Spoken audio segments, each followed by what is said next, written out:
Bonsoir à toutes et bienvenue dans votre émission de musique locale Couleur Pays, une émission qui vous parle et qui traite de la création musicale locale avec les artistes qui produisent des disques, qui produisent des spectacles et qui vous soumettent ça, puisque c'est la volonté de cette émission de mettre en valeur les créations musicales locales avec ceux qui la font, c'est-à-dire les artistes. Ce soir, je vous propose de retrouver un artiste qui a marqué la Réunion par sa musique, celle du Malogué.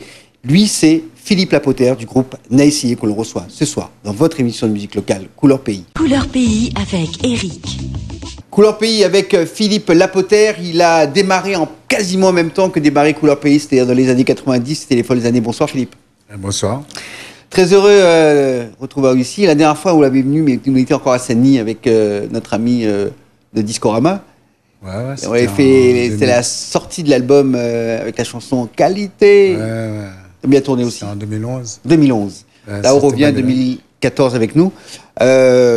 Premièrement, si vous l'avez venu ici, c'était surtout par rapport au concert du Palaxa, qui était un hommage à Kaya, et ça nous replonge tout de suite dans une époque qui est bien loin, celle des années 90 avec le Ségué et le Malogué. Quand on regarde aujourd'hui, cette époque et aujourd'hui, qu'est-ce que vous porte comme regard par rapport à tout ça? Par rapport à la musique en général La musique en général, par rapport à cette époque de 90 et aujourd'hui, et ce mouvement Malogué-Ségué qui finalement... finalement, il reste, il est toujours là. Il reste la même. Parce que la nouvelle génération, nouvelle musique, bon, ça vient de la Réunion quand même, et le Ségué, Malogué reste toujours, quoi. Comme le Ségar, le Maloya. Le Ségué et le Maloya resteront toujours à la Réunion, puisque c'est l'ancrage même de la Réunion.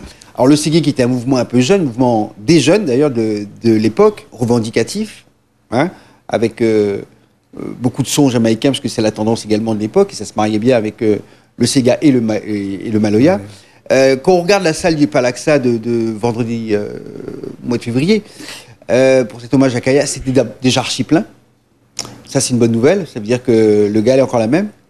Oui, c'est ça, c'est très important.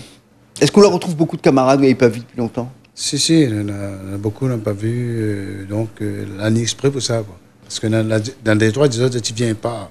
De ça, pas trop concert, parce que les autres, tu vois là, puis trop vraiment des bons trucs. Mais là, ça, c'était un bon truc, c'est pas là que ça a fait ça. Franchement, c'était un plaisir de venir. Donc, tu retrouves à moi, tu retrouves cette ambiance.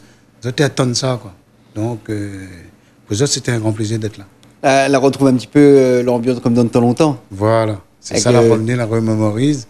Vous allez arriver, vous allez vu ce que vous devez voir, vous allez écouter, vous allez entendu ce que vous devez entendre, et vous allez été vraiment heureux, quoi. Franchement, c'était un grand, pour vous autres, c'était un grand retrouvail.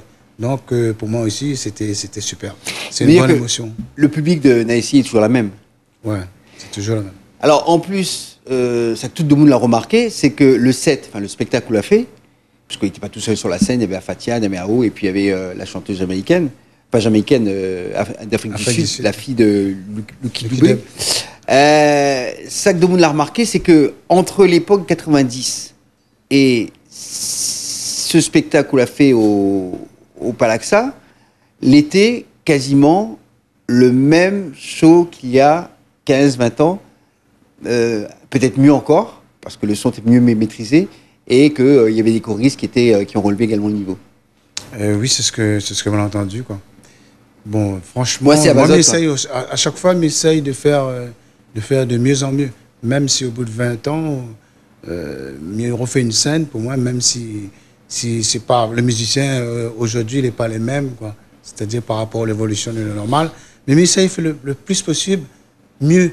Même si on l'a déjà fait mieux, mais à chaque fois, il faut faire mieux. Et quand les gens, après, ils disent que ouais, pour eux, ils retrouvent le bon moment des années 90, c'est pareil, il n'a pas changé, les super, vous êtes contents. Pour moi, ici, on est content. Donc, ça fait qu'à chaque fois, il va revenir, à chaque fois, ça il fait mieux. Et surtout qu'on a des bons musiciens derrière, mais il fait plaisir. Effectivement, il y avait un bon backing band qui a fait tourner les affaires, comme dirait l'autre, sans jeu de mots. Et, et c'est vrai que... On a retrouvé les mêmes sensations. C'est comme si le temps on s'était replongé 20 ans en arrière. J'ai entendu les gens dire ça après. Donc voilà, c'est un retrouvail. Ils avaient besoin de retrouver ça pour voir s'il y en a toujours cette musique-là, elle est là à La Réunion. En fait, il y a une grosse vague de nostalgie, c'est ça que ça veut dire. Voilà, ça aussi il est dedans. Donc ça veut dire que les gens, ils ont besoin de ça. Mais à un moment, on dit, vous laisse un petit peu reposer, il laisse les nouvelles générations. Il y en a plein de trucs qui se passent, c'est normal. Mais à chaque fois, comme on a essayé, ou autre, il revient, nous essaie de donner l'émotion que la V au début, peut-être les pas. Moi, je pense, comme il arrive sur scène, je dis peut-être les pas pareil. Mais les gens, la nostalgie est là, et ça, tu ressens la même émotion qu'avant. Et ça, il fait plaisir. Donc à chaque fois, nous revient fort. Et où la serve à Zot? Ah ben oui, mais les autres, là, c'est vraiment aussi. Donc, les vrais, c'est un partage. Parce que les autres, la répondent ce que moi t'ai vu, et les autres, ce que je vu. Donc c'est un passage en public, tout était bien. En plus, c'est une très belle scène parce qu'il y avait plusieurs artistes très importants pour cet hommage à Kaya. Kaya, on le rappelle quand même, qui était l'une des figures emblématiques du Ségué et du Malogué. Je crois qu'à l'époque, il y avait, on va te mettre en dernier, il y avait Rasnati, Kaya et où dans l'océan Indien, c'est les trois qui on peut dire Kaya, Rasnati. Kaya en premier, parce que Kaya, c'est celui qui était vraiment à l'initiative. Ah, oui, le premier qui a fait découvrir ça à La Réunion, c'était lui au cours du festival Château-Morange, dans les jardins, avec Moussa Noussaba le même soir. C'était au cours du festival de Château-Morange, justement. Et ça a été le premier grand boom à La Réunion, le mélange du Sega et du reggae. Et puis nous, on a fait du Maloya et du reggae. Ça a fait une explosion avec cette étincelle. On va se rappeler au bon souvenir avec justement de la musique, toujours de la musique, encore de la musique. Malogué avec Philippe Lapoter, le groupe n'a essayé, qui a mis le feu au Palaxa. Pour ceux qui étaient absents, peut-être, on en parle dans un petit instant, qu'il reviendra justement pour remettre un peu le feu, comme dirait Johnny. Musique.